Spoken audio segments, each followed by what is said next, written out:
चलिए बच्चों, आज का लेक्चर स्टार्ट करते हैं। आज के लेक्चर में कुछ इंपॉर्टेंट टॉपिक्स हैं जिनके बारे में हमें बात करनी है। उसमें सबसे पहला मोस्ट इंपॉर्टेंट टॉपिक है, कल का इलेक्शन आपने देखा है, हो चुका है। वहाँ पर बहुत सारे घटक ऐसे आए जो आप लोगों को सच में थोड़ा कंफ्यूज भी कर रहे होंगे, थोड़ा बिल्कुल अलग तरीके से दिख भी रहे होंगे। तो उसकी पहले हमें बेसिक बात करनी है, ठीक है।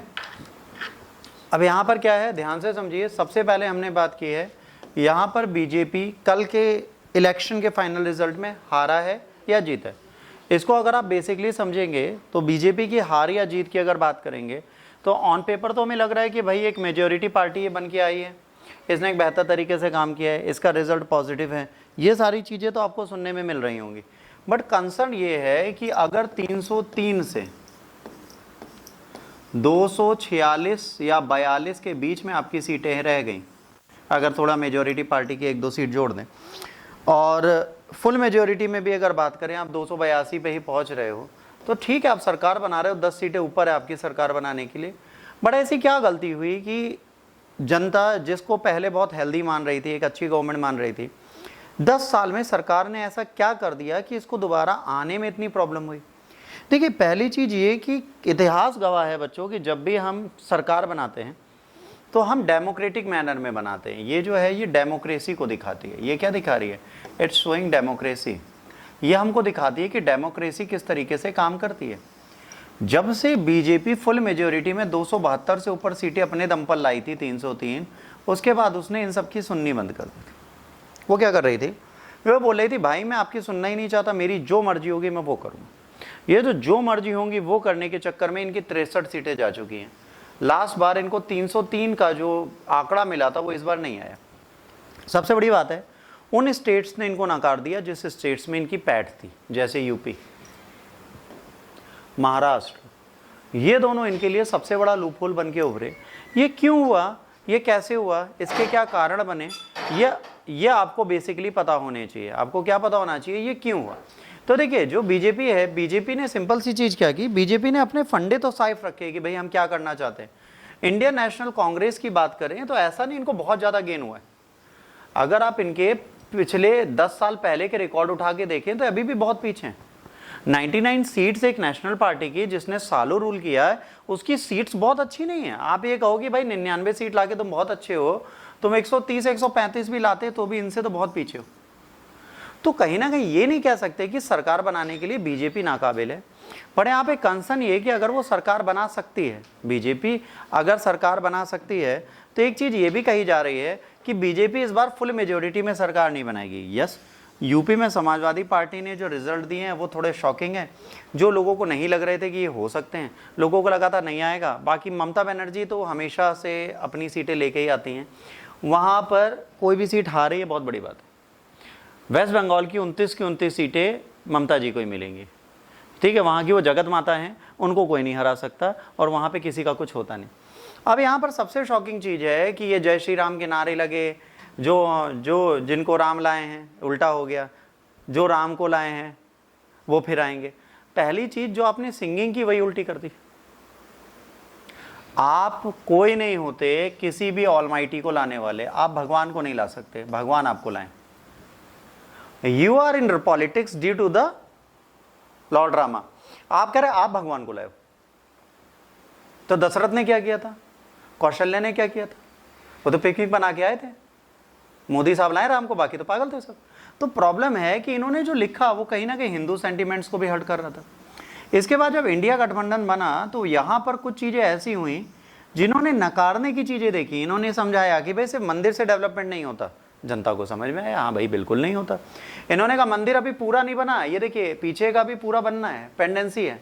उसके बाद भी आपने मंदिर का इनॉग्रेशन कर दिया। लोगों को ये भी अजीब लगा कि भाई ये क्यों हो गया, क्योंकि आप जिस पॉलिटिक्स को सेकने की कोशिश कर रहे थे वो पॉलिटिक्स आप ही के उल्टा चलेगी। सोचिए वो कौन सी सीटें हारे जिसको इन्होंने अपने चुनाव की घोषणा पत्र में डाला था कि भाई मैं ये घोषणा पत्र कर रहा हूँ कि मैं ये सीटें जीतूंगा। ये वो सीटें हार गए जो जीतने का इन्होंने कमिटमेंट किया था। ये वो सीटें हार रहे हैं बच्चों जहाँ पर इनको ये श्योरिटी थी कि 100% सीट्स लाएंगे। ये फैजाबाद हार गए, या अयोध्या हार गए, ये मिर्ज़ापुर हार गए, ये आजमगढ़ हार गए, ये मलिहाबाद हार गए। सोचिए ये वो सीटें हैं, ये मोहनलालगंज हार गए, ये सारी सीटें वो हैं जो यूपी कभी नहीं हारते थे। यूपी में जो सीटें कभी नहीं हारते थे वो सीटें हार। आप कुछ भी कहिए, कोई दिक्कत नहीं है, बट ये एक अच्छी चीज इसलिए है कि अगर आप किसी हेल्दी डेमोक्रेसी की बात करेंगे तो वर्ल्ड में सबसे बड़ी डेमोक्रेसी इंडिया है। बिल्कुल सही बात है, वर्ल्ड की सबसे बड़ी डेमोक्रेसी इंडिया है with largest number of population. यहां पर जनता क्या पावर रखती है ये हमने दोबारा दिखा दिया। आज फिर पब्लिक ने दिखा दिया that Modi is just someone whom we created. उन्होंने क्या बताया कि बीजेपी को अगर हम बना सकते हैं तो 5 साल बाद हटा भी सकते हैं। ये इच्छा शक्ति किसकी है? जनता की है। जनता ने ये दिखा दिया कि अगर आपको हम फुल मेजोरिटी से ला सकते हैं तो आपको घिसी पिटी सरकार भी बना सकते हैं। सपोर्ट एंड बैलेंस की सरकार पता है कब चलती है? जब जनता चाहती है। और आज की डेट में अगर आप कहें कि ये समाजवादी पार्टी की जीत है या कांग्रेस की जीत है, शब्द का उलटफेर है पर गलत है। अगर ये कांग्रेस की जीत होती तो कांग्रेस 303 304 सीटें लाती। अगर ये समाजवादी की जीत होती तो 80 की 80 सीटें लाता यूपी में। वो ये जीत हार की बात नहीं है। आप यहां कह सकते हो ममता बनर्जी 29 में से 29 सीटें ला रही हैं तो वेस्ट बंगाल में ममता बनर्जी की जीत है, बट यूपी के अंदर समाजवादी पार्टी से ज्यादा सीटें बीजेपी लाया है। आप ये नहीं कह सकते बीजेपी बुरी तरह हारा है। बीजेपी हारा नहीं है, बीजेपी को हमने ये सिखाने की कोशिश की है कि हेल्दी डेमोक्रेसी की डेफिनेशन तुम भी सीख लो जो 10 साल में तुम भूल गए थे। अगर कोई ये सोचता है, अगर कोई व्यक्ति आज की डेट में ये सोचता है कि भाई मैं मोनोपोलाइज्ड हो जाऊंगा, तो आप ना चाइना हो, आपको समझना है, ना तो आप चाइना हो ना आप रशिया हो। अगर आप चाइना रशिया नहीं हो तो आप कंट्रोल में हो। यहां पर कोई सर्वे सर्वा नहीं है। हमारे देश में सर्वे सर्वा सिर्फ एक है जो आप और हम हैं। अगर हम 18 वर्ष से ऊपर हैं और 100 साल से नीचे हैं, मतलब मरने से पहले हैं, तो हम जनता जनार्दन हैं।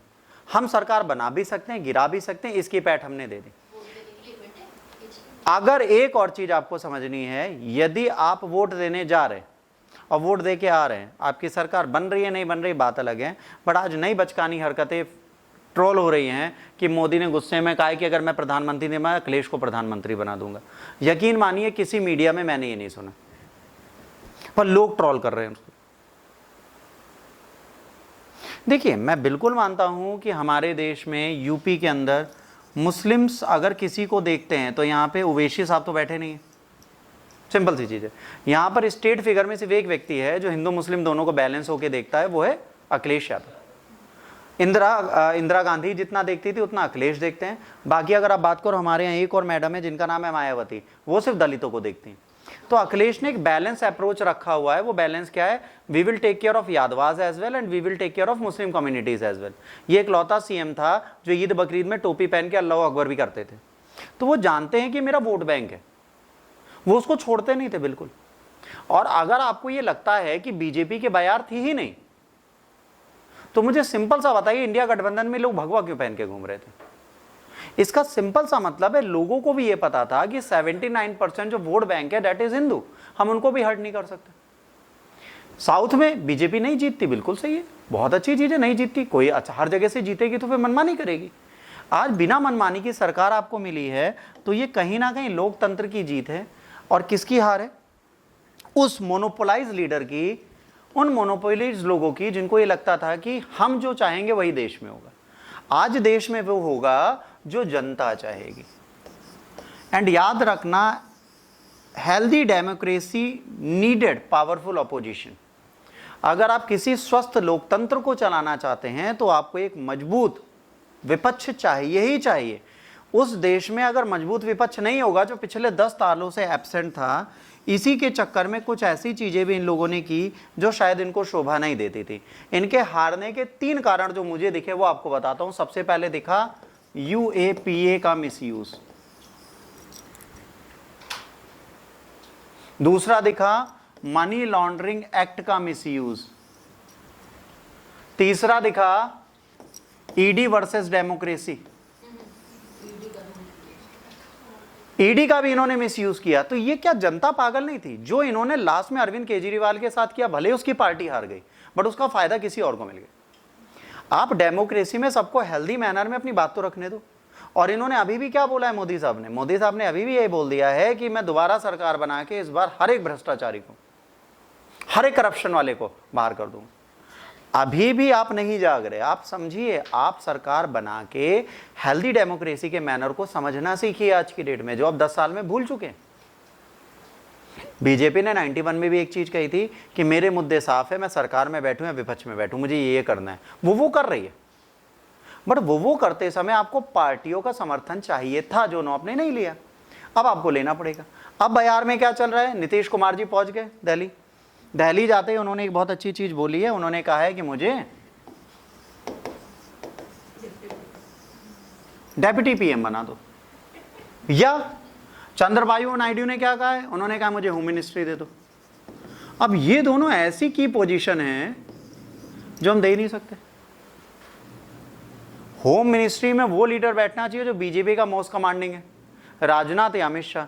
अब उनकी पोर्टफोलियो, अभी तक क्या था, बीजेपी अकेले जीतती थी। 303 272 चाहिए, 303 हमारी है, कौन सा बीजेपी का बंदा भागेगा।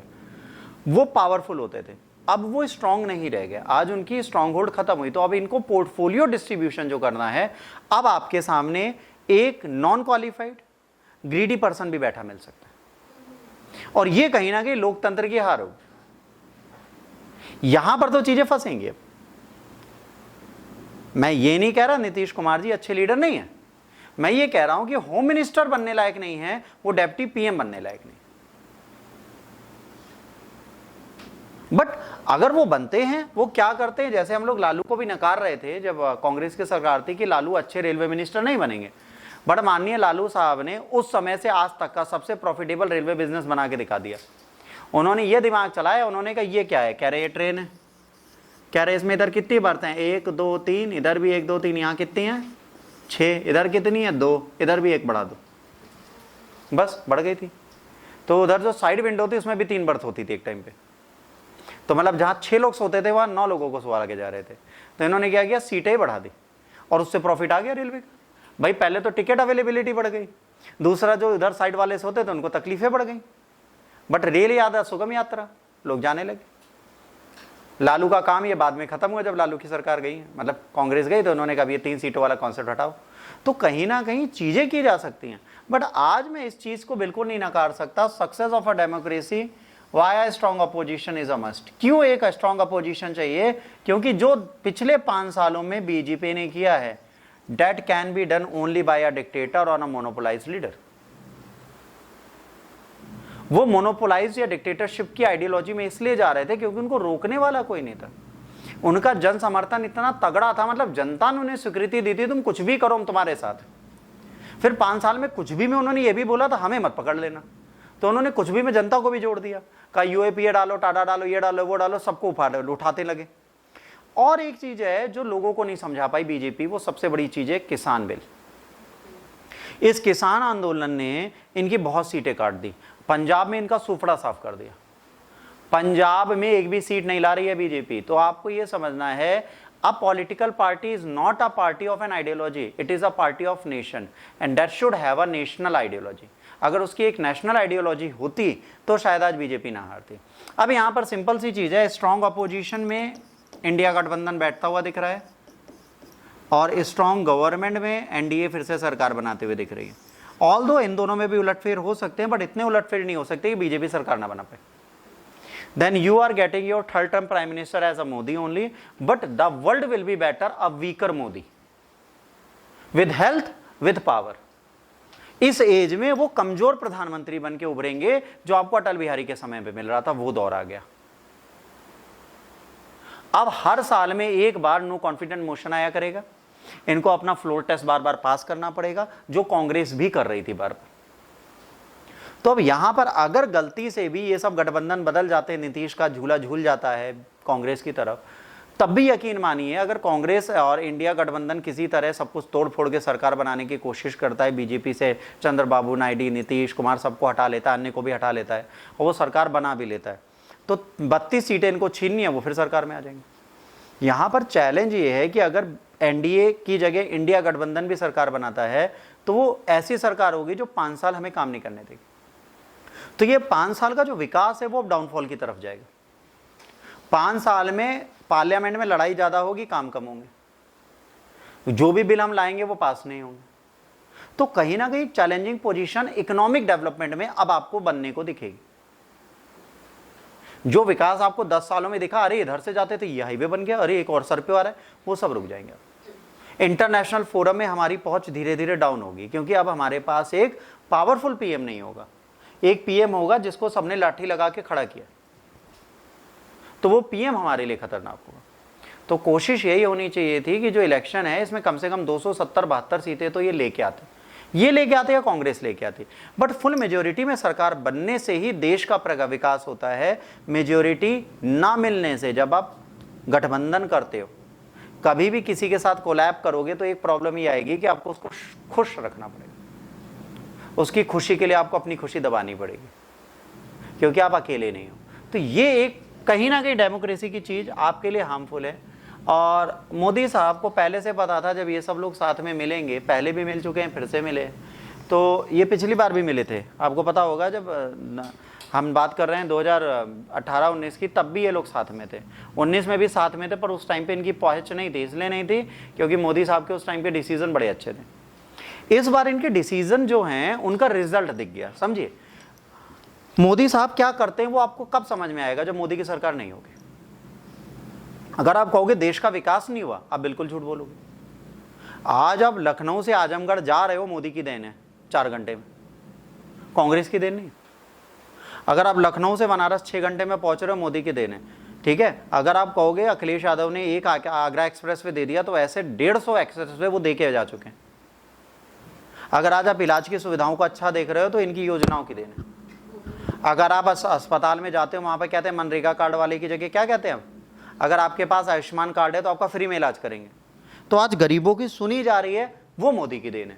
तो आप इन चीजों को इग्नोर नहीं कर सकते। अगर आप देश के हित को चाहते थे तो आपको मेजोरिटी चाहिए थी। मैं कह रहा हूं कई लोग खुश होंगे कि मोदी हारे, मैं मोदी के हारने को बुरा अच्छा नहीं मानता। इनकी जीत आज भी हुई है, क्योंकि 240 सीटें इतनी हैं कि पूरा इंडिया गठबंधन जुड़ के नहीं ला पाया।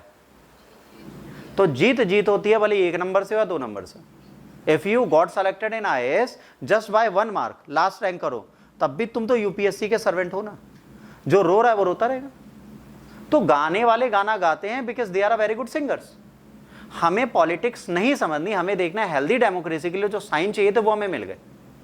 और सरकार बीजेपी बना रही है, इसके लिए टेंशन बिल्कुल ना लें। और बीजेपी बना के आपके साथ फिर आपके परेशान कर रही है, वो करेगी। अगर आप गलत करोगे तो परेशान करेगी। क्योंकि आप एक चीज भूल रहे हो, आप रहते हो यूपी में, और यूपी में भी 2.5 साल गाय वाला बैठा है, भले ही चाय वाला कमजोर हो गया। और अगर यूपी में गाय वाला बैठा है तो चिंता करने वाली बात है, क्योंकि अब वो खौरी आ गया है। और अगर गाय वाला गुस्सा होता है तो खतरनाक ही होती है। तो हमारे माननीय योगीनाथ जी जब गुस्सा होते हैं ना, तो अरे आज वो गालियां सुन रहे हैं मोदी से। उनको जिम्मेदारी यूपी में सीट बढ़ाने की दी गई थी, उन्होंने घटा दी, और उनकी भी गलती नहीं है।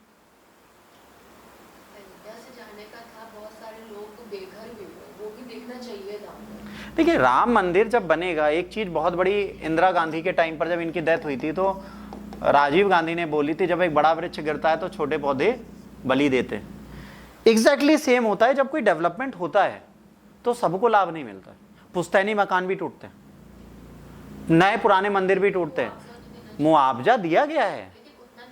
बेटा देखिए एक चीज समझिए, मुआवजा is not the part of government, मुआवजा is the part of local agencies.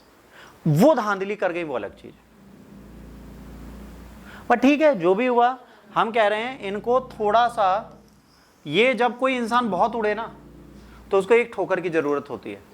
अब हमारे पीएम सच में पीएम वाला काम करेंगे,